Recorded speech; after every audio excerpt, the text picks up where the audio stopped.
Anna arrives at the WSB headquarters in Washington, D.C. She asks an agent to point her towards someone who would know why Jack Brennan was released from Pentonville and why all the records indicating he was there or in Port Charles have been wiped. The agent tells her that information is likely classified, and without a court order, they can't provide that to a civilian. She informs him that she arrested Jack Brennan for crimes in her jurisdiction, and she's not leaving without answers.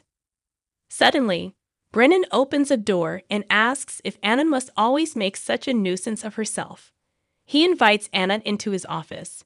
She says it's good to see him, given that all traces of him in Pentonville have vanished. He explains that is because he was never in Pentonville. Anna tells him whatever game he's playing, he's won. So why not tell her what is going on? He says the Bureau had a use for him. It's as simple as that. He asks if she was worried about him. Anna replies that she was worried he wouldn't pay for his crimes, and that's what's happened. Anna guesses the WSB had to divorce themselves from Pikeman, so they let the FBI take Pikeman down, and Brennan and the WSB walked away clean. Brennan shrugs his shoulders. Anna says Brennan is walking around a free man, and Valentin, his scapegoat, is lounging on a beach somewhere safe. Brennan admits she's right, but none of this will ever be made public. Brennan assumes she didn't come all this way to find him. So what does she want? Anna asks what leverage he has against Agent Cates. Brennan asks why he'd have any pull over the FBI.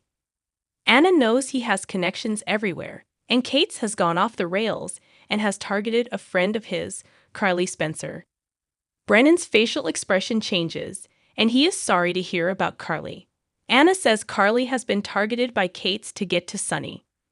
Brennan says Sonny isn't exactly the paragon of citizenship, and they both know having a code of honor and implementing it are two different things. She wonders how many lives he's wrecked throughout his career. He suggests she have patience, and she may discover he's not in the business of ruining lives if he can help it.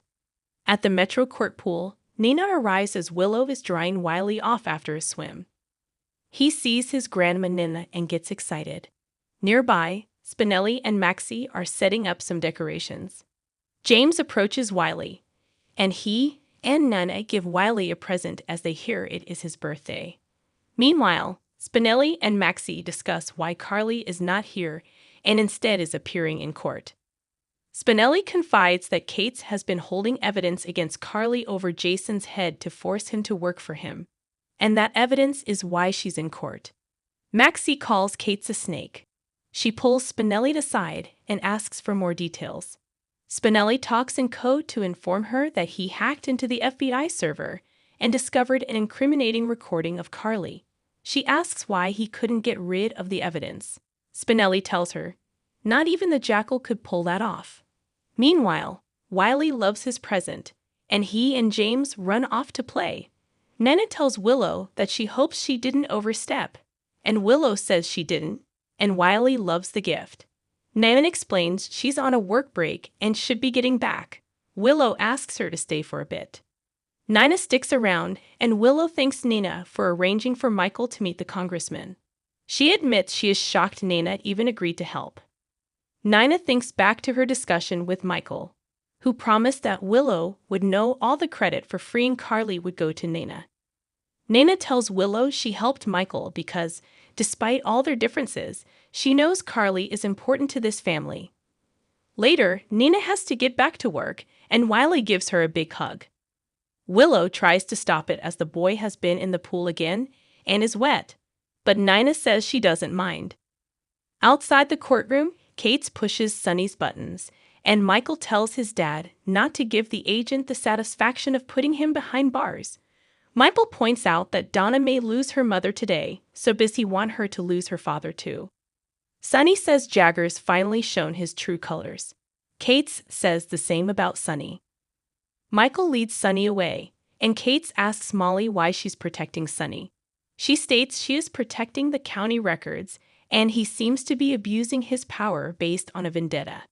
She tells him that if he wants the assistance of the PCPD and DA's office, he should make a request through the commissioner or get a court order. Molly storms off.